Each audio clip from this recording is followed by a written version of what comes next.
హల్లెలూయా. దేవుని నామమునకు మహిమ కలుగును గాక. పునరుద్ధరణపు వాక్య భాగంలోకి మనం వెళ్దాము. దేవుని యొక్క లేఖనము శ్రమిస్తున్నది ఏమిటంటే, యెహోవా వాక్కు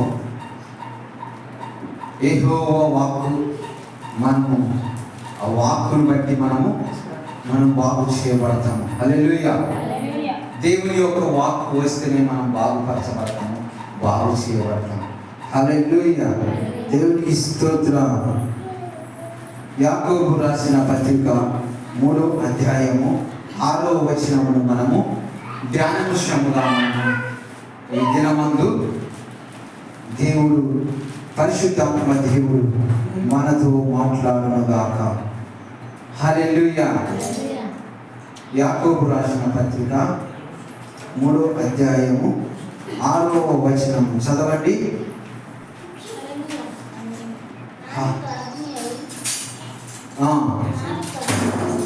నాలుక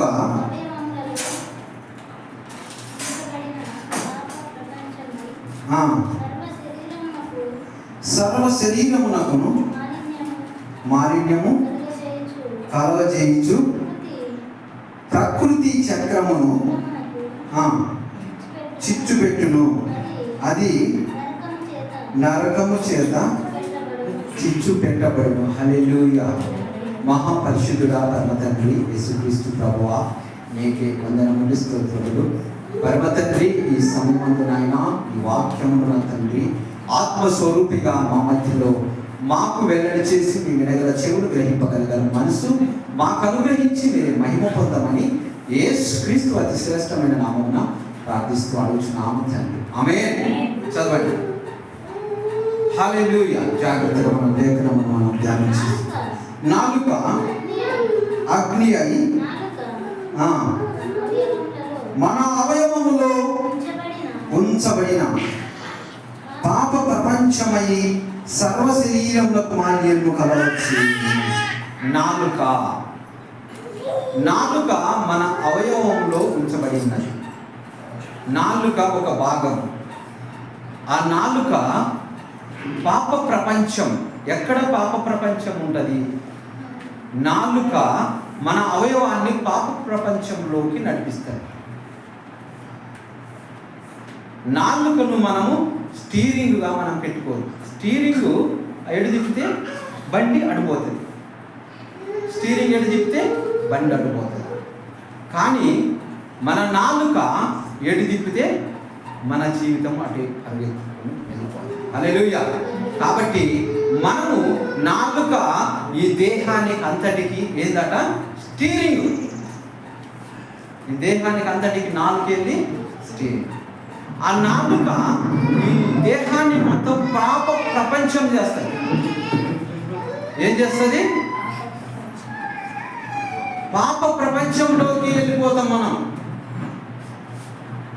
మన నోటి మాట చాలా విలువైనది, చాలా విలువైనది. ఒకసారి నోటి మాట జారినమా అది మనం తిరిగి తీసుకోలేము. తిరిగి తీసుకుంటామా? తీసుకోండి. ఆ మాట ఎక్కడికి ఎంటర్ అవుతుంది? గాలిలోకి మనం మాట్లాడినటువంటి మాట ఎంటర్ అవుతుంది. ఎక్కడికి ఎంటర్ అవుతుంది? గాలిలోకి ఎంటర్ అవుతుంది మనం మాట్లాడినటువంటి మాట. ఎప్పుడైతే మనం మాట్లాడినటువంటి మాట గాలిలోకి ఎంటర్ అయిందో ఆ మాట కార్యము చేయడానికి చూస్తాం. హల్లెలూయా. జీవన్ దగ్గర పెట్టుకో. జీవన్ వాడు బాగా అరుస్తాడు, ఇక్కడ రికార్డ్ అవుతుంది. హల్లెలూయా.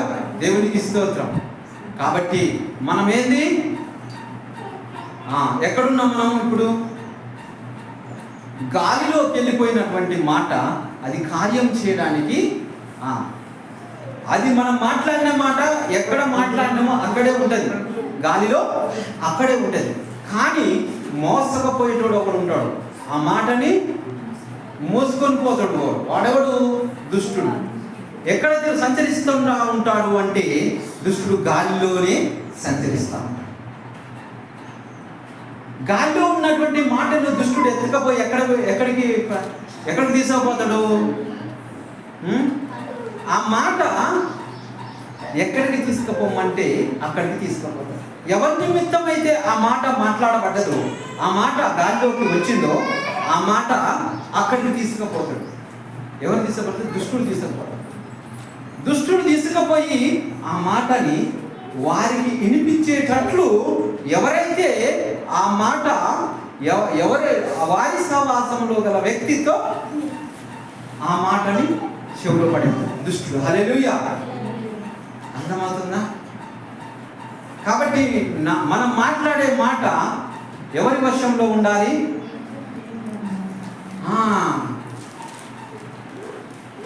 మన వశంలో ఉన్న మాటలు మొత్తం కూడా గాలి మాటలే. దేవుని వశంలో ఉండాలి. ఎప్పుడైతే దేవుని మాటలు మాట్లాడినావో ఆ సంబంధమైన మాట దగ్గర దుష్టుడు వస్తాడా? దేవుని మాటల దగ్గరికి దుష్టుడు వస్తాడా? రాడు. ఎందుకు దుష్టుడు రాడు అంటే వాడు కాల్చబడతాడు, కాలిపోతాడు. దేవుని మాట ఏమైందంటే అగ్ని అయి ఉన్నది. దేవుని మాట అగ్ని అయి ఉన్నది.